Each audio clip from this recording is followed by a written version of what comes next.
नमस्कार. श्री स्वामी समर्थ. स्वामी महाराज तुमच्या मनातील सर्व इच्छा आकांक्षा पूर्ण करोत ही स्वामींचरणी प्रार्थना करून आजच्या व्हिडिओला सुरुवात करते.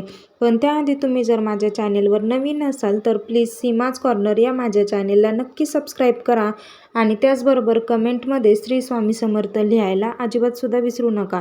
तर उद्या म्हणजे 6 सप्टेंबर रोजी श्रीकृष्ण जन्माष्टमी आहे. श्रीकृष्ण जन्माष्टमी ही आपल्याकडे खूप उत्साहाने साजरी केली जाते. प्रत्येक देवळामध्ये, मंदिरामध्ये, घरामध्ये ही जन्माष्टमी साजरी केली जाते. तर आपल्याला श्रीकृष्ण जन्माष्टमीचे व्रत करायला जमले नाही तरी चालेल, पण काही ज्या चुका आहेत त्या आपल्याला अजिबातसुद्धा करायच्या नाहीत. जर का त्या चुका आपण केल्या तर त्याचं फळ आपल्याला, आपण ज्या काही सेवा करू तर त्याचं फळ आपल्याला अजिबातसुद्धा भेटत नाही. तर त्या कोणत्या चुका आहेत त्या आपल्याला करायच्या नाही ते आपण आजच्या व्हिडिओमध्ये पाहणार आहोत. त्यामधील पहिली चूक म्हणजे आपल्याला श्रीकृष्ण जन्माष्टमी दिवशी कडकडीत ब्रह्मचर्याचं पालन करायचं आहे. आपल्या घरामध्ये सकारात्मक ज्या लहरी आहेत तर त्या निर्माण करायच्या आहेत. मग तुम्ही तुमच्या देवासमोर तुपाचा दिवा लावू शकता, धूप दीप जाळू शकता. घरामध्ये सकारात्मक ऊर्जेच्या लहरी आपल्याला निर्माण करायच्या आहेत.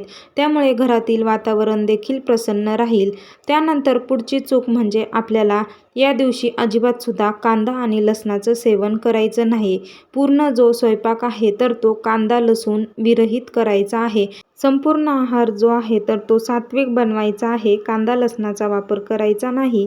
त्यानंतर तिसरी आणि महत्त्वाची गोष्ट म्हणजे जर का तुम्ही उपवास करणार असाल, व्रत करणार असाल तर आपल्याला या व्रताचा संकल्प करायचा आहे. कारण आपण जे कोणते व्रत उपवास करत असतो आपली इच्छा पूर्ण होण्यासाठी तर आपल्याला संकल्प करायचा असतो. नाहीतर तुम्ही कितीही उपवास करा, सेवा करा, त्याचे फळ तुम्हाला संकल्पाशिवाय भेटत नसते.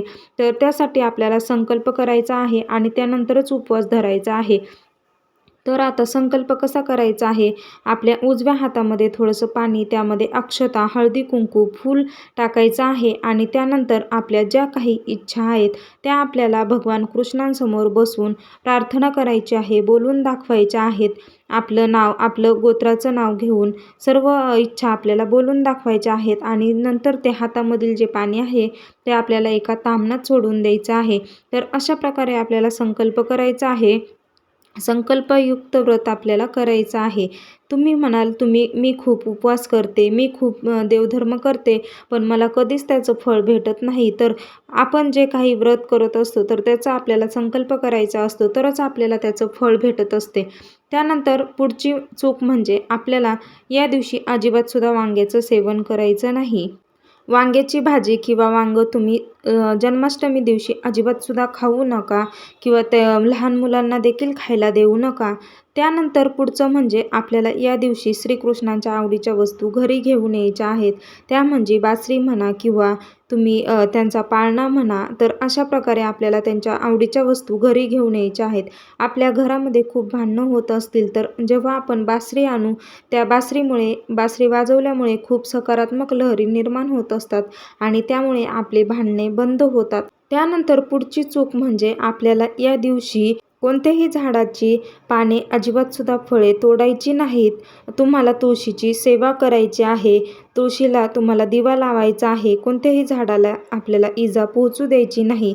तर तुळशीजवळ दिवा कसा लावावा याचा व्हिडिओ मी आधी तुमच्याबरोबर शेअर केला आहे. त्यानंतर जन्माष्टमी दिवशी जर का एखादा शत्रू जरी आपल्या घरी आला तरी त्याचा अपमान करायचा नाही.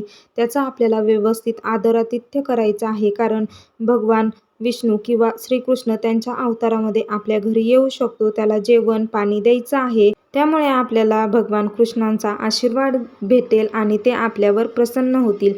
त्यानंतर आपल्याला आपल्या घरातील जे वयोवृद्ध माणसं आहेत तर त्यांचा अजिबातसुद्धा अपमान करायचा नाही. त्यांना वाईट उलटं बोलायचं नाही. त्यांची आपल्याला जमेल तेवढी सेवा करायची आहे. तर ह्या काही ज्या चुका आहेत तर त्या आपल्याला करायच्या नाहीत. काही गोष्टी आपल्याला करायच्या आहेत. तर आपल्याला भगवान गोपाळांची विधिवत पूजा करायची आहे. त्यांचा अभिषेक करायचा आहे. त्यांना जे मक्खन असतं म्हणजे दही ते त्याचा प्रसाद दाखवायचा आहे. या दिवशी जर का तुम्हाला व्रत असेल तर तुम्ही शिंगाड्याचे लाडू किंवा राजगिऱ्याचे जे लाडू असतात तर ते देखील खाऊ शकता.